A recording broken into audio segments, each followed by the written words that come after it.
Počaščen sem, da lahko govorim pred takšnim zborom ljudi, ki se zavedajo, da je etika eden najbolj pomembnih stvari našega življenja. In priznam, da se mi hlače tresejo pred vsemi izbranimi profesorji kot večnemu, oziroma danes se to moderno reče, vseživljenjskem študentu. Najprej bi opravičil gospo magistrico Anito Hrast, direktorico Inštituta za razvoj družbene odgovornosti Sloveniji, zbolela je gripoma in mislim, da je etično, da tega ne deli danes z nami. Etika pravzaprav pomeni delovanje. Nič drugega kot delovanje v skladu z nami samimi. Seveda pa moramo najprej sami seboj razčistiti, kaj je prav in kaj ni prav. Oprostite mi za nekaj populizmov v začetku mojega predavanja. Želimo vas zbuditi eno grško besedo, ki se imenuje emocija, gibanje, želja, strast po nečemu. Aristotel je približno leto 350 pred našim štetjem zapisal, da imajo ženske manj zob kot moški. In 2000 let je trajalo, da se je našel nek pameten, ki je rekel, pa dajmo jih prešteti.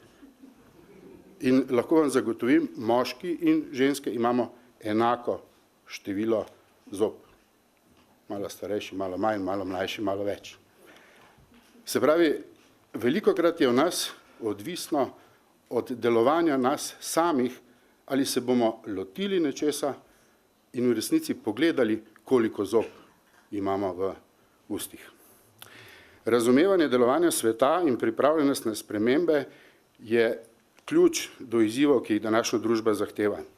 Družbena odgovornost je pravzaprav lahko razumljiv projekt, ki pa zahteva veliko sprememb v našem razmišljanju in delovanju.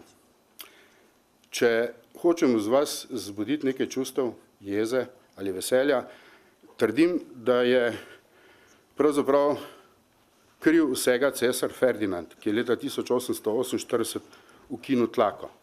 Do takrat so bili ekonomski in socialni odnosi v družbi jasni. Ti delaš, ne jaz, ti pa dobiš. Takrat naprej se je pravzaprav vsa stvar zakomplicirala. In ni trajalo dolgo, da je inženir Taylor konec 19. stoletja odkril teorijo tako imenovanega znanstvenega menedžmenta, ki pravi, planiraj, preveri za več profita naslednje leto. Planiraj, kako lahko ljudje naredijo več, kako lahko naredijo stroj več. In to je nekaj, kar se pravzaprav kot pijanec plota držimo še vedno, če dobro pogledate v razmišljanje in delovanje podjetij. Kmalu za njim je dr. Friedman, Milton Friedman, svojo teorijo, delničarsko teorijo, pravzaprav dokazal nič drugega kot samo komu gre profit podjetja, ki ga ustvarja. Leta 1984 je dr. Freeman, ne jih zamenjevati, utemeljil teorijo deležnikov. Najboljše je opisal pravzaprav leto dni nazaj, ko je bil gost tukaj v Sloveniji, teden dni, z človeškim telesom, delovanjem človeškega telesa. Kri je izredno pomemben element človeškega telesa. Brez krvi ali pa za slabo krvjo bomo težko živeli. Ampak kri ni poslanstvo človeka. Ni njegov razlog za življenje, je pa ključna. Kri primerja z profitom oziroma kapitalom, denarjem podjetja. Poslanstvo podjetja je nekaj drugega kot profit.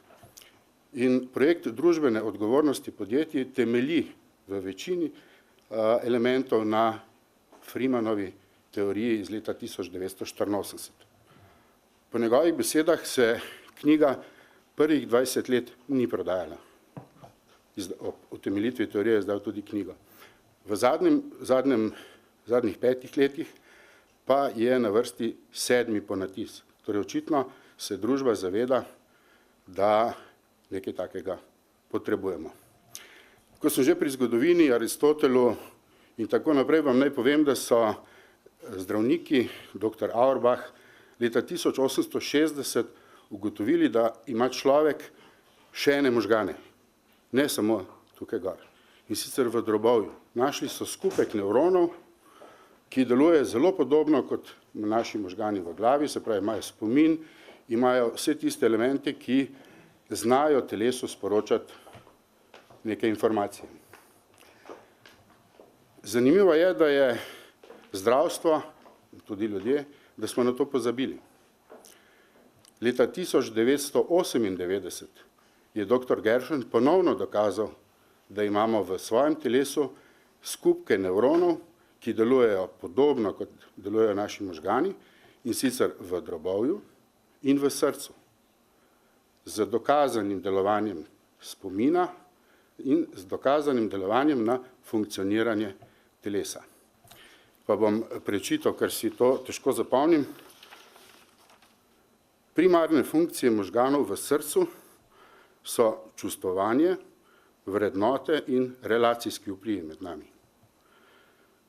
Primarne funkcije možganov v drobovju so temeljna identiteta, samoohranitev in mobilizacija. Primarne funkcije možganov v glavi pa so kognitivna percepcija, razmišljanje in ustvarjanje pomena. Jaz se opravičujem, ker vam zraven nisem pokazal še slikc, to so te tri, o katerih sem vam govoril, se pravi dr. Friedman, dr. Freeman in dr. Taylor. To so pa primarne funkcije možganov na različnih področjih v našem telesu. Zapomnite si to. Zapomnite si to. Družbena odgovornost podjetij temelji na tako imenovani Carrollovi štiridelni piramidi. Piramida je razdeljena na 4 dimenzije odgovornosti nekega podjetja: ekonomsko, v spodnjem delu, zakonsko, etično in filantropsko. Model hierarhično razporeja odgovornosti po pomembnosti. Najbolj pomemben del vsakega podjetja, vsake organizacije je njegova ekonomska odgovornost, se pravi ustvarjanje profita za nadaljnji razvoj. Potem so tukaj zakonske odgovornosti, se pravi poslovanje v skladu z zakoni, o tistem pravzaprav, kar nam je govoril na začetku predsednik vlade. Etično delovanje, to je pričakovani del Carrollove piramide, in pa filantropične odgovornosti, se pravi, da ko postaviš trden temelj delovanja podjetja, pač to svojo filantropičnost lahko deliš v družbo. Tako približno naj bi takšno etično delovanje izgledalo. Projekt družbene odgovornosti podjetij temelji na trajnostnem razvoju. In sicer leta 1987 je komisija Bruntendalove izdala dokument, ki definira, kaj je pravzaprav trajnostni razvoj. Trajnostni razvoj je nič drugega kot to, da naj ne razmišljamo samo o sebi danes tukaj ali jutri, temveč tudi o vseh naših naslednikih, ki jim moramo Zemljo, planet pustiti takšen, kot smo ga sami dobili. Definicija družbene odgovornosti, najbolj prečiščena verzija dokumenta, ki ga je Evropska skupnost izdala leta 2001 v tako imenovanem zelenem papirju, je: družbena odgovornost je odgovornost organizacij za vplive njenih odločitev in dejavnosti na družbo in okolje, da s preglednim in etičnim ravnanjem prispeva k trajnostnemu razvoju, upošteva pričakovanja vseh deležnikov in je integrirana v celotno organizacijo. Deležnike določa na tako imenovane notranje deležnike, to so zaposleni recimo, in pa na zunanje deležnike, okolje, državo, dobavitelje, kupce in tako naprej. Se pravi, sozvočje vseh deležnikov, ki v tem procesu delujejo. Lansko leto je bil izdelan tako imenovani ISO standard 26000, ki je nekoliko drugačen od ostalih ISO standardov, ki jih verjetno poznate svojega poslovanja, in sicer to ni standard sistema upravljanja. To je standard, ki svetuje, kako in kaj je potrebno narediti. Tako pravzaprav izgleda družbena odgovornost na papirju v shemi. Če dobro pogledate, boste videli na levi strani, da podjetje pravzaprav mora ugotoviti, kaj je njegova socialna odgovornost, in na drugi strani, kdo so vse njihovi stakeholderji, se pravi deležniki. Znotraj svojega podjetja, organizacije mora razmišljati o človekovih pravicah, o delovnih praksah v podjetju in pa o okolju. Sistemi na desni strani, se pravi, kako etično delovati, kako razmišljati o svojih kupcih in kako je potrebno lokalno skupnost vključiti v delovanje podjetja ali pa podjetje vključiti v delovanje lokalne skupnosti. Družbena odgovornost podjetja je po mnenju Evropske komisije pomembna zaradi interesa podjetja. Smatra se, da družbeno odgovorna podjetja dosegajo boljše rezultate na trgu, da so zanimiva za investitorje, da so zanimiva za kupce in pa tudi za lokalno skupnost. Vse skupaj je v interesu gospodarstva EU, družbena odgovornost naredi podjetja bolj trajnostna, zahteva inovativnost, najti je treba nove inovativne pristope in načine dela in s tem prispeva k trajnostnemu razvoju gospodarstva v regiji. In pa seveda v interesu družbe, saj je družba pomemben deležnik delovanja podjetja. Pri tem igra ključno vlogo vlada vsake države in sicer predvsem zato, ker je potrebno podpreti sisteme, ki družbeno odgovornost omogočajo v državi. Pa vam ne bom prečital, mislim, da ste si samo prečitali, če sem dobro poslušal govor premierja, se tega pravzaprav zelo zaveda. Vladni politični okvir za družbeno odgovornost podjetij je pravzaprav izdelana vizija, cilji, strategije in prednostne naloge, položaj politične osebnosti v prostoru, organizacijska struktura, centralizirano in decentralizirano vodenje.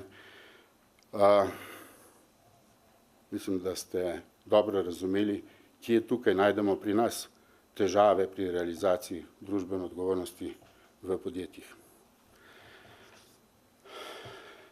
Vlade imajo na voljo v okviru Evropske skupnosti več orodij za implementacijo družbene odgovornosti v podjetja, razdeljene na 4 tematska področja, in sicer rast zavedanja, ustvarjanje kapacitet za družbeno odgovornost, izboljšanje razkriti in transparentnost delovanja podjetij in pa olajšave za družbeno odgovorne investicije. Kako je z družbeno odgovornostjo v Sloveniji? Približno takole. Magister Anita Hrast bi vam z veseljem povedala, kaj počne zadnjih 10 let, da bi družbena odgovornost bil prepoznan del delovanja podjetij tudi v Sloveniji. Pa nažalost temu v glavnem ni tako. Predlog je, da se zgledujemo po skandinavskih in zahodnih državah, kjer ne samo, da poteka izmenjava družbeno odgovornega delovanja med podjetji, znotraj držav, ampak predvsem med državami z dobrimi in slabimi praksami. Predlog modela več deležniškega dialoga izgleda približno takole, se pravi, vlada je odgovorna za pripravo nacionalne strategije, družbene odgovornosti podjetij sprejme in potrdijo parlament, izvaja pa jo po predlogu inštituta IRDO medresorska komisija ali javna agencija. Recimo, da smo na začetku tega po 10 letih delovanja, kjer je del odgovornosti za implementacijo družbene odgovornosti prevzela javna agencija Spirit v slovenskem prostoru. Tukaj je predlog ukrepov, ki jih je IRDO pripravil za Spirit Slovenija lansko leto, približno v tem času. Realizacija je v teku čitanja predlogov. Zdaj se bomo pa vrnili na začetek mojega izvajanja. Kongo je ena država v Afriki, si predstavljate, tam kopljejo kobalt. Kobalt ni strateška kovina, tako kot recimo zlato, wolfram in tako naprej. Pač neka surovina, ki jo tam kopljejo. Kopljejo otroci v rovi globoko pod zemljo, brez nekih znanstvenih ekspertiz, kako priti pod zemljo in kako jo. Pri teh slikah vas stisne v tem delu možganov, pri srcu, ne. Otroci za $1 na dan, majhni otroci morajo opravljati pravzaprav težaško delo, ampak kobalt, pa Kongo, daleč je. Do tistega trenutka, ko vas stisne v drobovju kobalt, potrebujejo ta podjetja. Imamo vsi telefone pri sebi, se zavedamo odgovornosti, ki jo imamo. Se pravi, tisti trenutek, ko bojo te trije naši možgani delovali brez bolečine v srcu ali v drobovju, ko bo razum sodeloval z drugimi deli možganov, potem bomo lahko govorili o lastni družbeni odgovornosti in lastnem etičnem delovanju. To je slika iz Filipinov, nabirajo zlato. Otroci v reki. Tole so begunski delavci iz Pakistana, ki kopljejo živo srebro v rudnikih na južnem Kitajskem. Vas tudi stisne pri srcu. Ta rdeča barva je cinober. Se spomnite, iz osnovne šole smo risali s cinobrom. To je barva pridobljena iz rudnine živega srebra, rdeče barve. Zlato in živo srebro potrebujemo v varčnih sijalkah, zato so ponovno odprli rudnike živega srebra na Kitajskem, kjer to živo srebro nabirajo otroci. Je pa res, da je Evropska skupnost ugotovila, da vsako gospodinjstvo privarčuje €50 na leto, ker si osvetujemo prostor z varčnimi sijalkami. Se pravi, družbena odgovornost ne samo pri nas, ampak po vsem svetu. To je tisto, kar pravzaprav želim sporočiti. Hvala.